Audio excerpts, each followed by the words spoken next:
100% U.S. farm-raised fillets from Superior Catfish. I'm gonna show y'all how to put a Mississippi spin on this dish. Let's get going.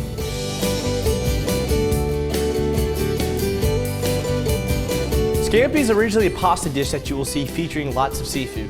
The key to a good scampi is preparation, so that's what we're gonna do right now. First thing we're gonna do is turn on a pot of water to boil and a large pan. We're gonna start by chopping up half a shallot. I'm gonna mince 4 cloves of garlic. Now that the garlic is peeled, I'm gonna take the side of my knife, lay it on top, and smash the garlic until it's flat. Once I've done that a couple times, I'm gonna give it a rough chop. I'm gonna take a couple pinches of kosher salt and add it onto my pile of garlic. Next, I'm gonna take the side of my knife, similar to how we smashed the garlic, and grind the garlic using the salt as a pestle. It's gonna form a paste, and it'll make my life a whole lot easier instead of having to mince it all up. Now that our vegetables are prepped, it's time to work on our catfish and pasta. You can use whatever seasonings you want. Today, I'm just using a classic seafood mix and seasoning up both sides.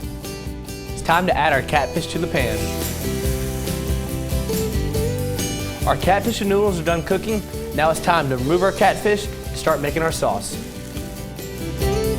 In the same pan that we cooked our catfish in, I'm gonna add a tablespoon of olive oil and about 2 tablespoons of butter to the pan.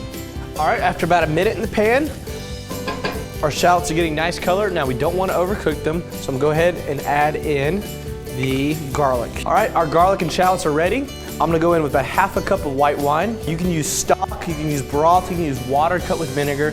So being very careful, the hot pan and alcohol. I don't want to burn myself. I'm gonna add in my wine.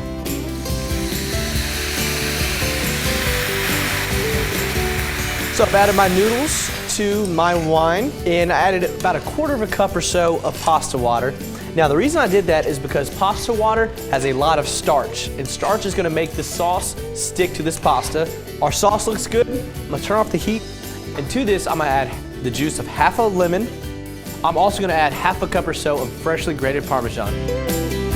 That's how you make scampi using 100% U.S. farm-raised catfish. For this recipe and others, be sure to visit superiorcatfish.com.